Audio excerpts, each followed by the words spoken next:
Hey guys, welcome to another video from the Parrot Bros. Today we are going to unleash some more sound from this car using this £70 res delete. Yes, you heard me right, £70. Probably the cheapest exhaust modification you're going to do. Not even second-hand exhaust systems are this cheap. Very simple to fit, only one cut required. It tells you where to cut and then you get all the fixings required supplied by Exhaustworks ready to go. And we're going to show you how to take it from sounding like this to sounding like this. And I think we can all agree that is definitely worthwhile. Let's jump into it.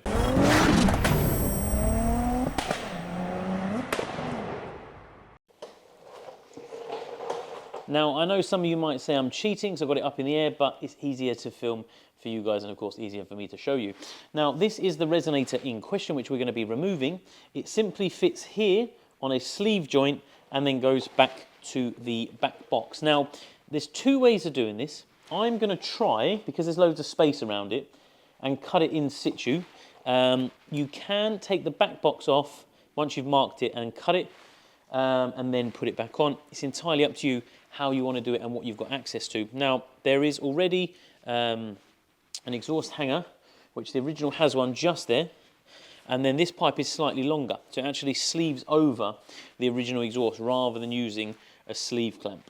And then this end, we're going to cut 4 inches from this joint here, 4 inches back, cut that, and then this slides over, and you're done. It is that simple. Tools-wise, you're going to need yourself a laying down mat, a torch, some goggles, all about PPE, some nice gloves, and you're going to need something to cut it. Reciprocating saw, an exhaust pipe cutter, or speak to your local thieves because they're quite good at cutting exhausts off. But no, grinder, not ideal because of where it is, the fuel tank, and you need a very big grinder to be able to get through nearly 3-inch pipe. So yeah, reciprocating saw or an exhaust pipe cut, which is, I have one, makes sense for me to show you. Now, I don't know how well this works because depending on how stainless the exhaust is, depends on how well this works. So this should be interesting to see. But basically, this wraps around the exhaust and it has loads of little wheels on it, and you basically hook it in like so, and then you just basically do that, walk it backwards and forwards, and it will cut it. Now, like I said, I don't know whether that will work particularly well, but that's the better option because it doesn't require sparks and all that kind of stuff. But if this is a fairly stainless exhaust, it will take an absolute age to do that. So what I'll do is I'll start by marking it 4 inches back from the weld joint. So 4 inches back from here, nice mark, nice and straight, and then we'll get a nice straight cut and get this fitted.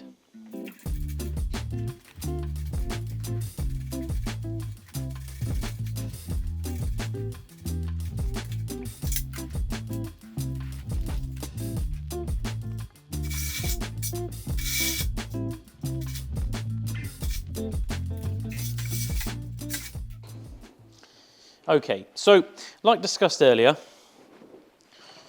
new pipe, old pipe. Now, what I'll do is I'll show you sideways. If you line up the two hangers, this one is about 2 inches longer than the existing clamp, because at the moment this is a sleeve joint. Now, I had to snap both of the nuts to get this off. I'll show you.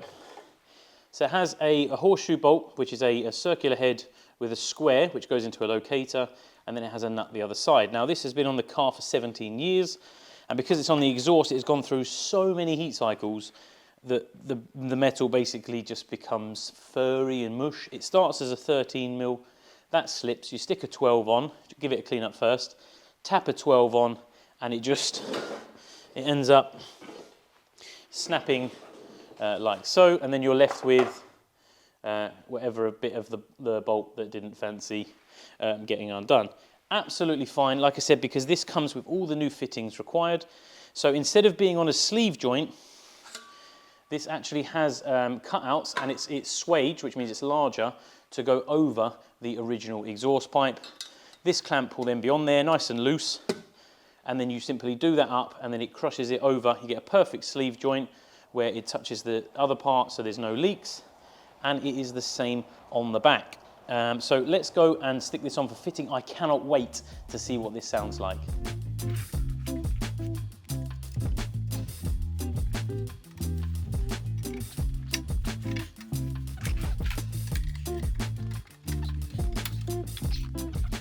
So that is on. I had to pause the video because there was a fair amount of bad language, as to be expected with this kind of thing. So the problem I had was I was trying to lever the back box away from the center section, because obviously they're both sleeved.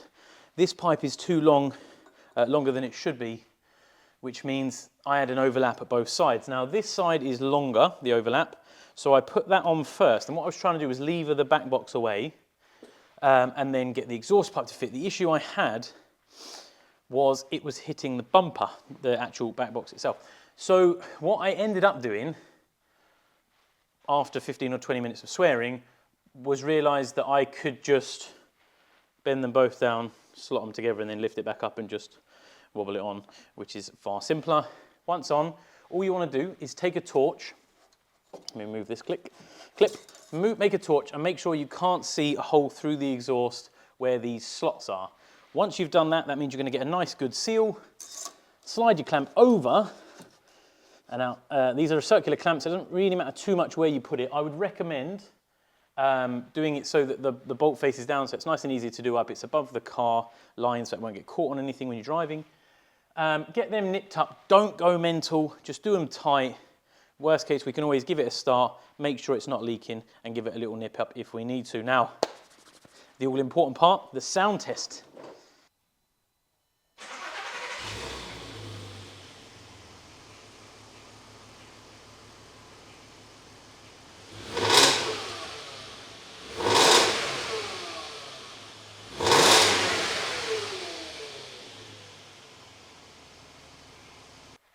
You tell me a better modification that you can buy for £70.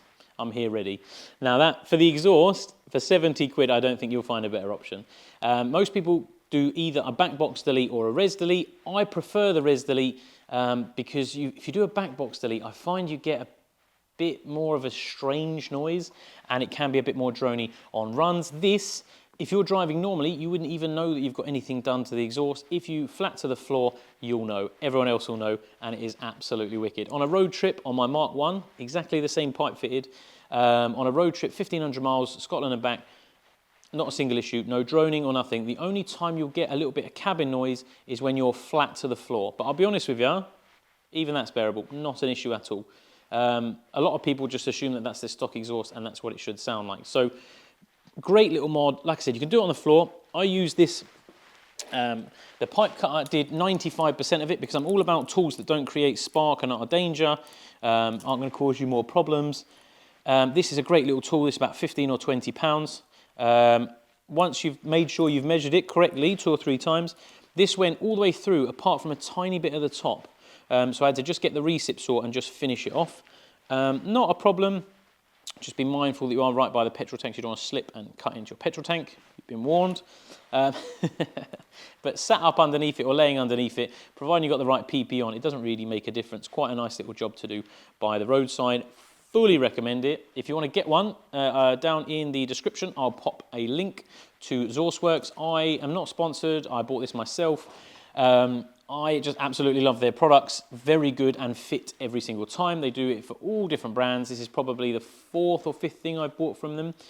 Very reasonably priced. They also do it in mild steel and stainless, so you've got variant options as well.